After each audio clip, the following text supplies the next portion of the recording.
Thierry Robert, bonsoir. Bonsoir. Thierry Robert, vous êtes réalisateur du film Babouchka, l'enfer du pôle. Ce n'est pas votre première présence ici au Festival du film? Non, c'est la 5e fois que je viens, je crois, sur 11 éditions. Et c'est la 4e fois consécutive que je viens. C'est les 4 dernières années, j'étais là. Jusqu'ici, vous avez réalisé quel type de film documentaire? Disons, moi, je travaille sur beaucoup de types de sujets. J'ai fait beaucoup de films d'aventure, mais j'ai fait aussi des films sur le milieu du cinéma, dans le monde de la musique. Là, je travaille en ce moment sur un film sur le climat. Donc des choses très très différentes. Donc pas spécifiquement sur le film d'aventure? J'en fais beaucoup. Franchement, sur mon CV, sur ma filmographie, je crois que j'ai dû faire une bonne vingtaine de films d'aventure. C'est pas mal. Est-ce que vous pourriez nous présenter votre film Babouchka, l'enfer du pôle, en quelques mots? Oui, bien sûr. C'est déjà un deuxième film sur cette aventure-là, puisque là, on avait fait la première tentative de traversée de l'océan Arctique à la voile il y a 2 ans. Le film s'appelait à l'époque La Voix du pôle. Il avait été présenté ici. Et c'était une tentative qui avait échoué suite à un problème de matériel. La batterie de bord était tombée en panne et du coup les 2 explorateurs, le skipper et son coéquipier, s'étaient retrouvés isolés en pleine banquise très très loin et ils avaient dû faire demi-tour, rentrer par leurs propres moyens. Voilà. L'idée de ces 2 explorateurs, c'est de traverser donc l'océan Arctique. L'océan Arctique, au départ de l'Alaska, au nord, hein, tout au nord de Barrow, passer par le pôle nord géographique, à 90 degrés nord, et puis d'aller jusque l'autre côté, rejoindre les îles norvégiennes du Spitzberg. Et c'est une aventure qui n'a jamais été tentée jusqu'ici. C'est une aventure unique et jamais tentée et donc jamais réussie. Jamais réussi. Jamais réussi. Et c'était la 2e tentative de ce capitaine. C'était de ce skipper, hein, c'est Sébastien Roubinet. Il avait changé de coéquipier cette fois puisque le premier coéquipier avec qui il était parti n'était pas disponible pour cette aventure-là. Ce premier coéquipier, c'est quelqu'un que moi je connaissais bien parce qu'on avait fait une aventure au pôle Nord en 2000 dont j'avais tiré le film La Grande Traversée qui avait été au premier festival de films d'aventure de La Rochelle. Et on était venu, je ne sais plus en quelle année, en 2003 ou 2004. Hein. Et voilà, donc c'est Rodolphe qui m'a demandé, qui a parlé de moi à Sébastien au début en lui disant écoute, ce film-là, on devrait le faire avec Thierry. Et puis voilà, moi je suis super content d'avoir participé à ces 2 aventures. La première, c'était bien triste que ça se termine comme ça, mais on en a tiré énormément d'enseignements et ça a permis de modifier le bateau, vraiment d'améliorer, d'affiner toutes les techniques. Et cette tentative-là, est-ce que je dois dévoiler la fin si vous le souhaitez. Mais la première aventure avait déjà donné lieu à l'édition d'un documentaire comme celui qu'on voit ici au festival. Voilà, c'est ça. C'était le film La Voix du pôle qui était passé sur France 3, sur Thalassa. Voilà. Et celui-ci, Babouchka aussi, est passé sur Thalassa. Voilà. Votre parti pris dans le documentaire a été de faire parler le bateau. Est-ce que vous pourriez nous expliquer cette option? Il se trouve que quand moi j'ai commencé à voir le bateau au moment des premiers essais de prototype, quand Sébastien me l'a dévoilé, on a très vite décidé que ce bateau allait s'appeler Babouchka. C'était en hommage aux bateaux précédents qui s'appelaient les bateaux précédents de Sébastien, une série de babouches, Babouche. Donc on l'avait appelé Babouchka et du coup, évidemment déjà Babouchka c'est un mot féminin. Donc j'ai rapidement pensé avec ce qui arrivait et quand j'ai vu, notamment à la fin du film où les 2 coéquipiers pensent qu'ils doivent abandonner ce bateau sur la glace, je me suis dit mais c'est certain, c'est le bateau, c'est elle doit raconter son aventure comme elle l'a vécu de l'intérieur, quoi. Personnaliser son bateau et la relation qu'on a avec un bateau, ça fait partie de la culture marine. Mais j'en suis certain. Et d'ailleurs, moi, en tant que réalisateur, j'ai demandé très vite à Sébastien. Je lui ai dit, est-ce que pour toi, c'est crédible? Et il m'a dit bien sûr. Il m'a dit bien sûr que j'ai une relation très forte avec mon bateau. Il m'a dit bien sûr que je lui parle.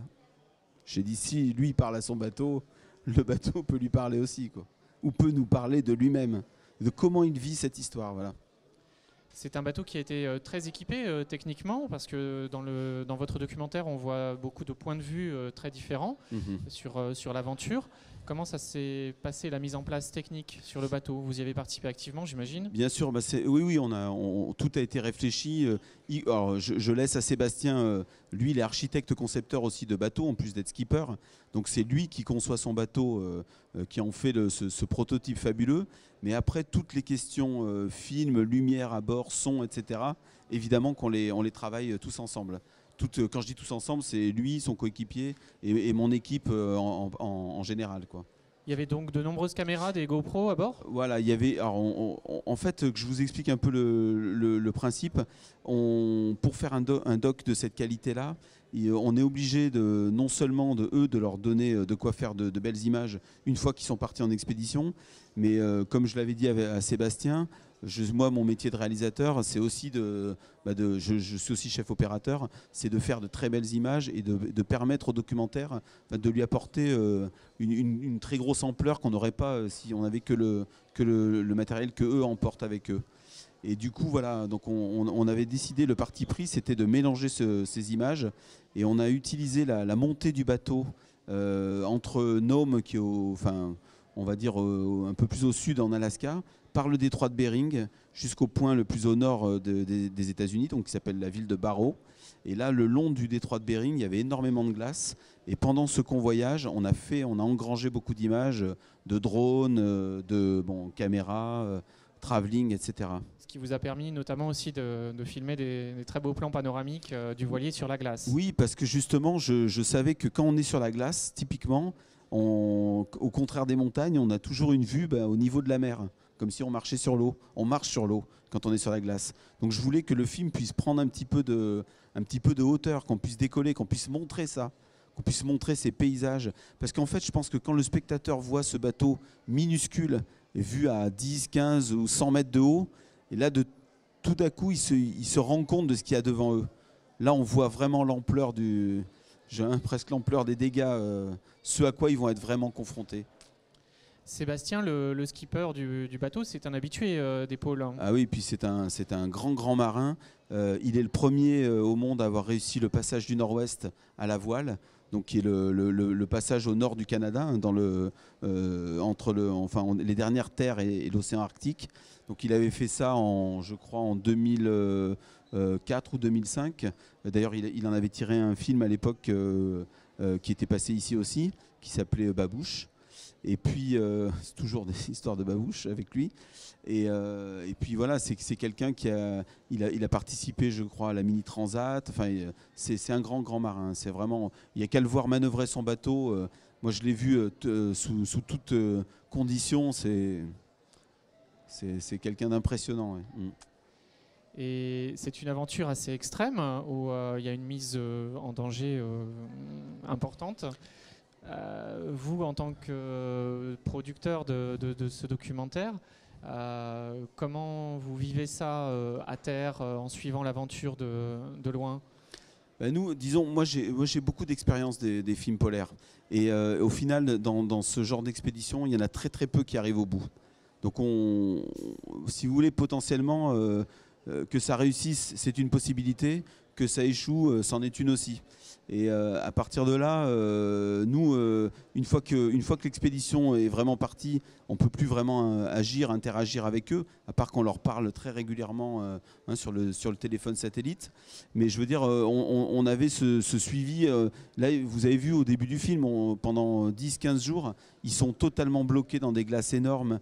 Et là, on a commencé à penser que l'expé n'allait pas atteindre son objectif. Et puis après, ils ont réussi à trouver les voies d'eau sur lesquelles ils ont progressé. Ils sont rentrés très très loin dans cette banquise. Et là, à un moment donné, on s'est dit, mais ça y est, c'est génial, ils vont réussir. Et puis, vous avez vu la fin, le froid revient plus tôt que prévu, l'océan se referme et ils sont complètement prisonniers, ils sont piégés. Et à ce moment-là, il a fallu lancer des secours. Qu'est-ce qu'on recherche dans ce type d'aventure-là? Alors, c'est plutôt...